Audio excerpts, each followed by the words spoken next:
Hello friends, welcome back to my channel. तो इस video में हम एक्सरसाइज 6.2 से रिलेटेड जो भी इंट्रोडक्शन है, थ्योरम्स है, वो हम यहाँ पे स्टडी करेंगे। तो इसमें हमारा टॉपिक है पैरेलल लाइंस एंड ट्रांसवर्सल। तो सबसे पहले हम बात करते हैं पैरेलल लाइंस की। तो मैंने ये आपको 6.1 के इंट्रोडक्शन में भी बताया था कि जो लाइंस कभी मीट नहीं करती वो लाइंस कैसी होती हैं, पैरेलल लाइंस। सपोज मैंने यहाँ पे ले लिया एक लाइन, ये है लाइन ए बी। लाइन क्या होती है? जो दोनों एंड से एंडलेसली चलती रहती है, इसके कोई एंड पॉइंट नहीं होता है। ये एरो इंडिकेट करता है दैट ये इन्फिनिटी तक इंक्रीज हो रही है, राइट। ऐसी एक और मैंने लाइन ले ली, सपोज इस लाइन का नाम है आपके पास पी क्यू। सो ये दो लाइंस ले ली, A B and P Q. तो चाहे मैं इसको लेफ्ट साइड तक इन्फिनिटी तक इंक्रीज करूं या राइट साइड तक इन्फिनिटी तक इंक्रीज करूं, तो इसका जो डिस्टेंस है बीच का हर कंडीशन में सेम रहेगा। सपोज ये आपका 2 सेंटीमीटर है, राइट। तो ये हर केस में यहाँ पे सब में डिस्टेंस कितना रहेगा? 2 सेंटीमीटर। दैट मीन्स ये कभी भी आगे जाके कहीं नहीं मिलेंगी। तो ऐसी लाइंस को हम क्या कहते हैं? पैरेलल लाइंस, जो कभी किसी पॉइंट पे इंटरसेक्ट नहीं करती। और अब नेक्स्ट आती है हमारी ट्रांसवर्सल लाइन। ट्रांसवर्सल लाइन क्या होती है? एक ऐसी लाइन जो ऐसी पैरेलल लाइंस को कट कर देती है, ठीक है। सपोज जैसे ये लाइन है, इस लाइन का नाम है एल एम, राइट। तो ऐसी सिंगल लाइन जो पैरेलल लाइंस को कट करती है 2 या 2 डिफरेंट पॉइंट्स पे, ठीक है। तो ट्रांसवर्सल लाइन को अगर हम डिफाइन करेंगे तो क्या डेफिनेशन हो जाएगी कि लाइन जो 2 या 2 से ज्यादा लाइन को, ऐसा नहीं कि पैरेलल लाइंस 2 ही होंगी, 2 भी हो सकती है, 3 भी हो सकती है, 4 भी हो सकती है, बट ट्रांसवर्सल लाइन वो एक ही लाइन होगी जो इतनी पैरेलल लाइंस को कट कर रही है। सो ऐसी लाइन जो 2 या 2 से ज्यादा लाइंस को अलग अलग डिफरेंट पॉइंट्स पर इंटरसेक्ट करे। जैसे ये लाइन ए बी लाइन को इस पॉइंट पे कट कर रही है, इंटरसेक्ट कर रही है, और पी क्यू लाइन को इस पॉइंट पर इंटरसेक्ट करिए। तो अलग अलग पॉइंट्स पर इंटरसेक्ट करे तो उस लाइन को हम क्या कहते हैं? ट्रांसवर्सल लाइन, ठीक है। तो इस फिगर के according A B and P Q R parallel lines, और ये एल एम लाइन जो है ये ट्रांसवर्सल लाइन हो जाएगी, ठीक है। तो ये फिगर मैंने आपकी रफली ड्रॉ करी है। अब हम इसकी डेफिनेशन राइट करेंगे। फिर ट्रांसवर्सल जब इंटरसेक्ट करती है तो यहाँ पे बहुत सारे एंगल्स बनते हैं, ठीक है, दोनों पैरेलल लाइंस पे। उसको बाद में हम उन एंगल्स के बीच में क्या रिलेशन होता है वो देखेंगे। तो फर्स्ट ऑफ ऑल इसकी फिगर बनाते हैं and will write the definition. Okay, तो जो मैंने एक्सप्लेन किया है वही यहाँ पे डेफिनेशंस लिख दी हैं। So first of all parallel lines की डेफिनेशन जो हम ऑलरेडी पढ़ चुके हैं, सेम वही डेफिनेशन है। 2 डिस्टिंक्ट लाइंस, डिस्टिंक्ट कहते हैं डिफरेंट को, अलग अलग, ठीक है। 2 distinct lines which are not intersecting are called parallel lines. 2 different lines जो इंटरसेक्ट नहीं करती, कहीं मीट नहीं करती, कट नहीं करती या क्रॉस नहीं करती, तो ऐसी लाइंस को क्या कहते हैं? Parallel lines. तो यहाँ पे एक ए बी लाइन है और एक सी डी लाइन है, ये दोनों कहीं मीट नहीं कर रही, बस साथ में चल रही हैं। So these are known as parallel lines. Okay, so here A B and C D are parallel lines. अब नेक्स्ट है ट्रांसवर्सल की definition. So a line which intersect 2 और मोर लाइन्स। एक ऐसी लाइन, वो कौन सी लाइन है? L M. एक ऐसी लाइन एल एम जो इंटरसेक्ट करती है, काटती है 2 या 2 से ज्यादा लाइंस को। तो यहाँ तो हमने 2 लाइंस लिए, 2 से मोर भी हो सकती हैं। ट्रांसवर्सल लाइन बस एक होगी जो कट करेगी, ठीक है। सो ए लाइन विच इंटरसेक्ट 2 और मोर लाइंस एट डिस्टिंक्ट या डिफरेंट पॉइंट्स, डिस्टिंक्ट कह लो या डिफरेंट, अलग अलग पॉइंट्स पे, इस पॉइंट को यहाँ पे कट कर रही है, इस पॉइंट को यहाँ पे कट कर रही है, ठीक है। तो ऐसी लाइन को हम क्या कहेंगे? Transversal of the given line. जो गिवन लाइंस है उनकी ट्रांसवर्सल। गिवन लाइंस कौन सी थी? A B and C D. L M क्या हो गया?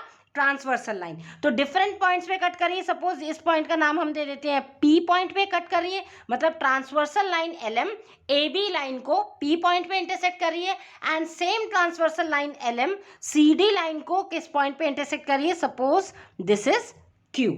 ओके, सो अब आपको ट्रांसवर्सल और पैरेलल लाइन समझ में आ गई है, राइट। अब हमने यहाँ पे देख लिया कि ये जो लाइंस है, इस फिगर में देखो, एल एम क्या है? ट्रांसवर्सल लाइन, और ये A B and C D are parallel lines. तो यहाँ पे ये जो ट्रांसवर्सल लाइन है, ये ए बी लाइंस को यहाँ पे जब इंटरसेक्ट करिए तो 4 एंगल्स बन रहे हैं इसके around, 1 2 3 4। Likewise C D line पे भी यहाँ पे 4 एंगल्स बन रहे हैं, 1 2 3 4। तो अब हम यहाँ पर यही कंडीशन देखेंगे कि कौन कौन से एंगल किसके इक्वल होते हैं। तो पहले हम क्या करते हैं, इन एंगल्स की ना नेमिंग कर लेते हैं, अदरवाइज बारी बारी लिखना पड़ेगा। Angle B P L, angle A P L, ठीक है, तो हम क्या करते हैं, इनकी नेमिंग कर देते हैं, एंगल 1, एंगल 2 लाइकवाइज। सो हमने नेमिंग कर दी, this is angle 1, angle 2, angle 3, angle 4। इस लाइन पे भी 4 एंगल्स बन रहे हैं, नंबरिंग कर दी। लाइकवाइज CD लाइन पे भी ये जो ट्रांसवर्सल लाइन है 4 एंगल्स बना रही है, एंगल 5, एंगल 6, एंगल 7 और एंगल 8। तो अब यहाँ पे हमें क्लियरली हमें पता चल रहा है कि टोटल कितने एंगल्स बन रहे हैं, 8 एंगल्स बन रहे हैं। 4 हमारे एक्सटीरियर है। एक्सटीरियर मतलब क्या होता है, बाहर के एंगल्स। तो ये जो लाइन है जो बाहर के हैं, यानी एंगल 4, एंगल 1 ये बाहर के एंगल्स है। लाइकवाइज यहाँ पे एंगल 7, एंगल 6, राइट, तो ये बाहर के एंगल्स है, तो इन्हें हम कहेंगे एक्सटीरियर एंगल। मतलब जो इस लाइन के बाहर की साइड में है उन्हें हम कहेंगे exterior angles, angle 1, angle 4, angle 7 and angle 6। और ये जो लाइंस के अंदर की साइड में है, इस लाइन के अंदर की साइड में एंगल 3 एंड एंगल 2, और इस लाइन के अंदर की साइड में angle 8 and angle 5। So angle 2, angle 3, angle 5 and angle 8 ये कैसे हो गए हमारे इंटीरियर एंगल्स। तो जो दो लाइंस के बिटवीन में अंदर में बन रहे हैं वो हमारे इंटीरियर एंगल्स हो गए, और जो इन दोनों लाइंस के आउटर साइड में बन रहे हैं वो हमारे एक्सटीरियर एंगल हो गए। ठीक है, तो ठीक है, तो यहाँ पे हमने क्या किया, इन 8 एंगल्स को सबसे पहले 2 कैटेगरी में डिवाइड कर दिया, exterior angles and interior angles. तो वो पहले लिख लो। So clearly we have 8 angles. Total हमारे पास कितने एंगल्स हो गए, 8। Here angle 1, angle 4, angle 6 and angle 7 जो बाहर के हैं, these are called exterior angles। and जो इस लाइन के इनर साइड है, अंदर है, angle 2, angle 3, angle 5, angle 8, these are called as interior angles. ठीक है, अब आपको नेक्स्ट मैं बताऊंगी 3 टाइप्स के एंगल्स जो यहाँ इक्वल होते हैं। तो एक तो होते हैं आपके करेस्पॉन्डिंग एंगल्स, दूसरे होते हैं अल्टरनेट एंगल्स, और एक और एंगल्स होते हैं जिन्हें हम कंसेक्यूटिव एंगल्स कहते हैं, लेकिन वो आपस में इक्वल नहीं होते, उनका सम सप्लीमेंट्री मतलब कि 180 डिग्री होता है। तो इसके लिए आप क्या करेंगे, इन तीनों एंगल्स को याद रखने के लिए मैं आपको 3 अल्फाबेट्स बताती हूँ। ठीक है, तो कैसे करेंगे, देखो फर्स्ट अल्फाबेट जो आपको याद रखना है वो है F। ठीक है, ये F, इन्हीं से ही आपके एंगल्स बनेंगे। तो पहला अल्फाबेट आपको याद रखना है F, राइट। नेक्स्ट आपका अल्फाबेट हो गया Z। ओके, नेक्स्ट अल्फाबेट हो गया Z, और तीसरा हो गया आपके पास E। पर E में आप ना ये सेंटर वाली लाइन नहीं बनाएंगे। तो अगर आपको ये 3 लेटर्स याद है, F, Z एंड E में आपकी सेंटर लाइन नहीं है, तो आपके इसमें बनने वाले एंगल सारे क्या होते हैं, इक्वल होते हैं। मतलब जैसे F शेप अगर बन रहा है किसी फिगर में, तो उसके अंदर ये वाला एंगल, ये वाला एंगल और ये वाला एंगल, ये दोनों एंगल्स क्या हो जाएंगे, इक्वल। लाइकवाइज अगर Z शेप बन रहा है, तो Z शेप में आपका ये एंगल प्लस ये वाला एंगल, मतलब ये दोनों एंगल्स क्या हो जाएंगे, इक्वल हो जाएंगे।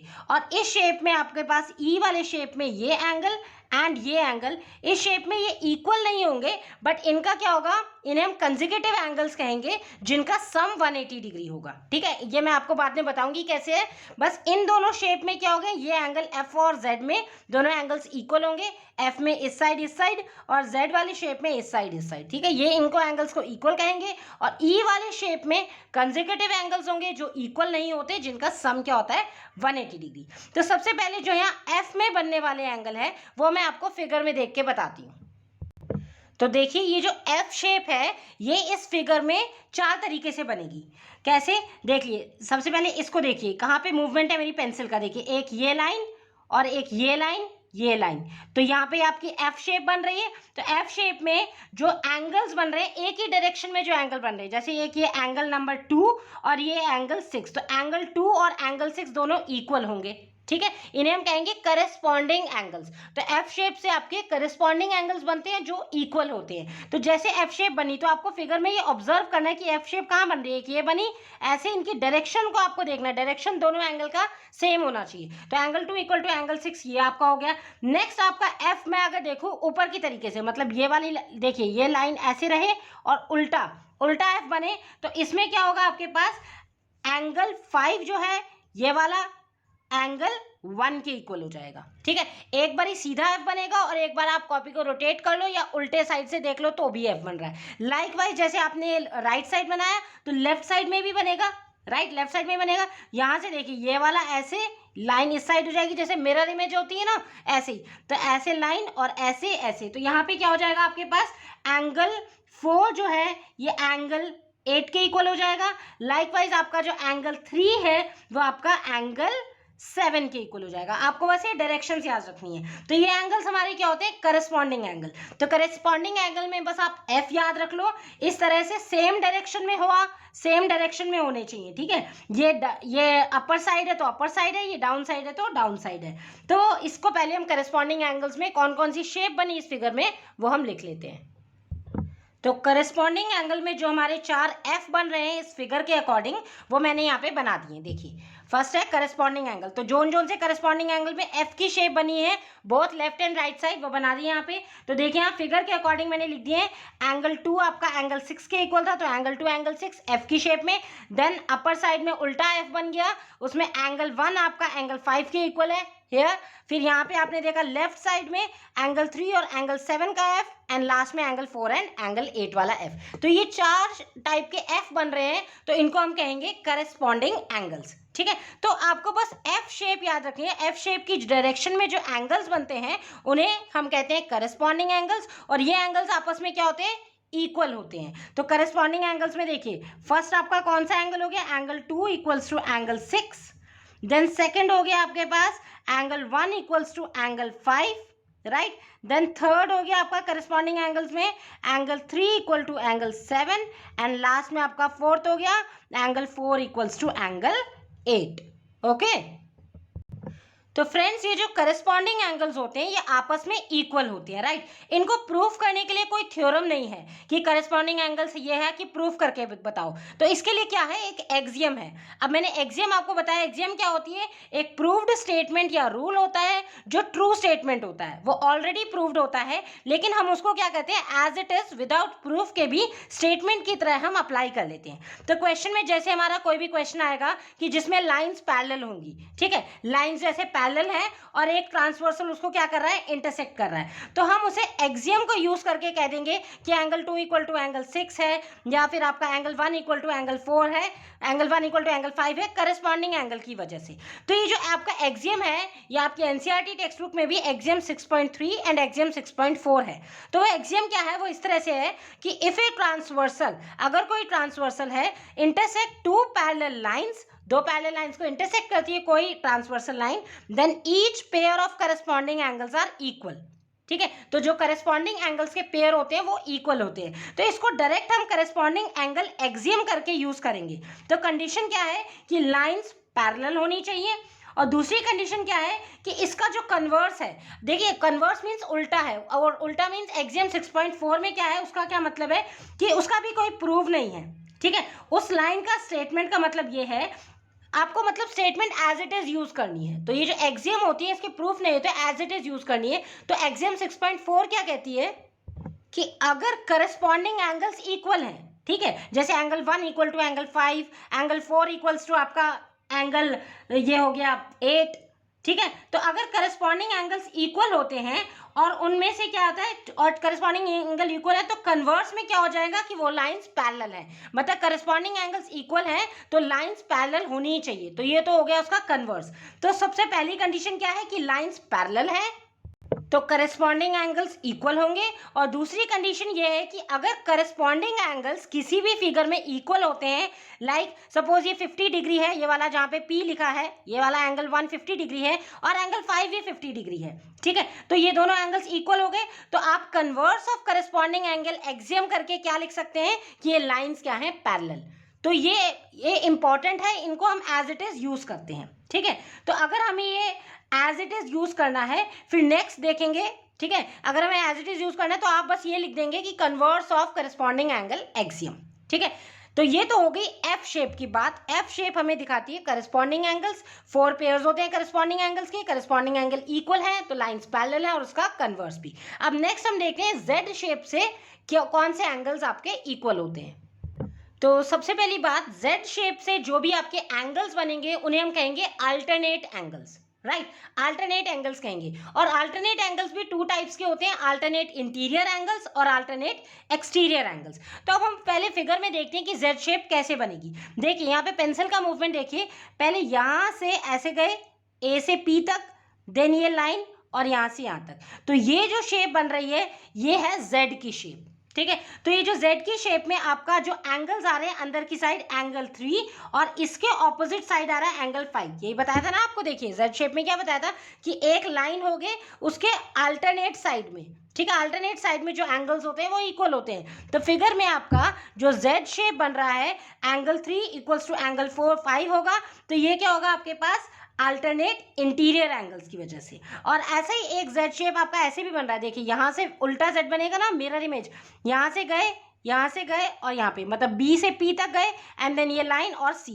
तो यहाँ पे बन रहा है एंगल 2 इक्वल टू एंगल 8। तो ये क्या हो गए, अल्टरनेट इंटीरियर एंगल्स, क्योंकि ये लाइन के अंदर की तरफ है। ठीक है, तो बस आपको ये याद रखना है, जब फिगर में Z की शेप बने तो अल्टरनेट एंगल्स होते हैं, और अल्टरनेट एंगल्स भी 2 टाइप्स के हो जाएंगे, alternate interior angles and alternate exterior angles. तो यही मैंने यहाँ पे बना दिए अल्टरनेट इंटीरियर एंगल्स। पहले Z शेप में बन रहा है तो angle 3 equal to angle 5, opposite side में बन रहा है, इंटीरियर में ही है लेकिन ये मिरर है, उसका उल्टा हो जाएगा, एंगल 2 इक्वल्स टू एंगल 8। तो ये तो हो गए अल्टरनेट इंटीरियर एंगल्स, और अल्टरनेट इंटीरियर एंगल्स भी क्या होते हैं, equal. So angle 3 equal to angle 5 and angle 2 equals to angle 8।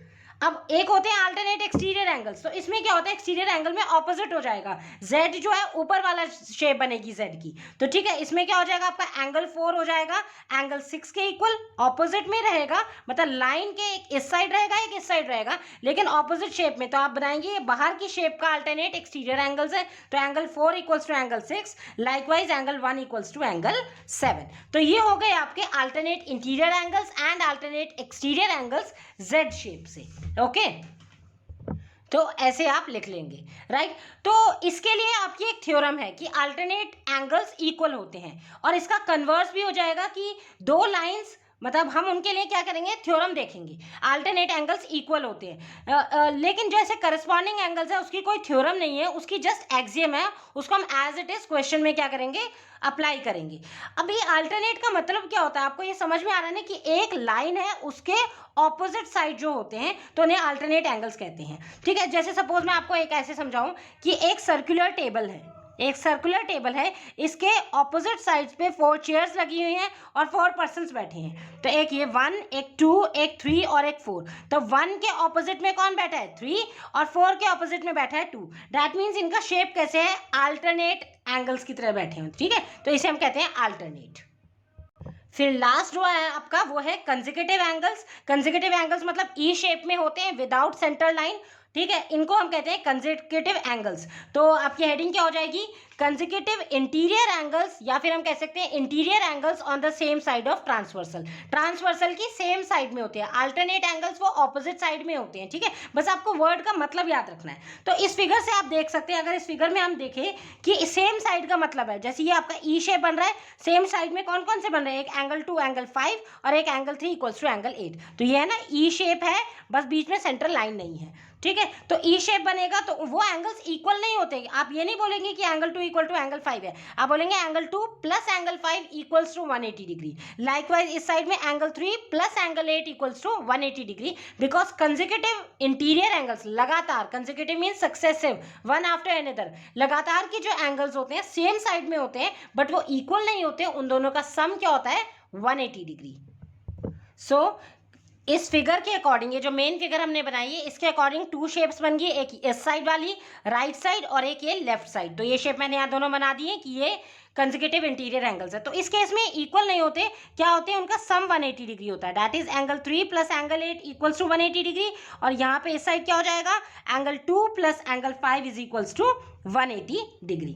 तो ये सारे एंगल्स बस आपको याद रखने हैं, यही हम एक्सरसाइज 6.2 में यूज करेंगे। ये अगर आपको समझ में आ गई तीनों shapes, F shape for corresponding angle, Z shape for alternate angles and E shape for consecutive interior angles, तो इन दोनों केस में तो एफ और जेड में इक्वल होते हैं और इस केस में एंगल का सम 180 डिग्री होता है। तो अगर ये चीजें आपको अच्छे से समझ में आ रही हैं तो क्वेश्चंस आप एक्सरसाइज में इजीली कर पाओगे। ठीक है, सो आई थिंक आपको सब कुछ अच्छे से समझ में आ गया। जो भी इंट्रोडक्शन पार्ट है, पैरेलल लाइंस किसे कहते हैं, ट्रांसवर्सल किसे कहते हैं, और एक लाइंस में, ट्रांसवर्सल और पैरेलल लाइंस में एंगल्स के बीच में कितने रिलेशन होते हैं, राइट। फिर भी अभी भी आपको कोई डाउट आ रहा है तो you can definitely ask to me in comment section also. And guys, if you find my content helpful, please like, share and subscribe the channel, and do hit the notification bell also, so that my daily video updates will be notified to you. Thank you.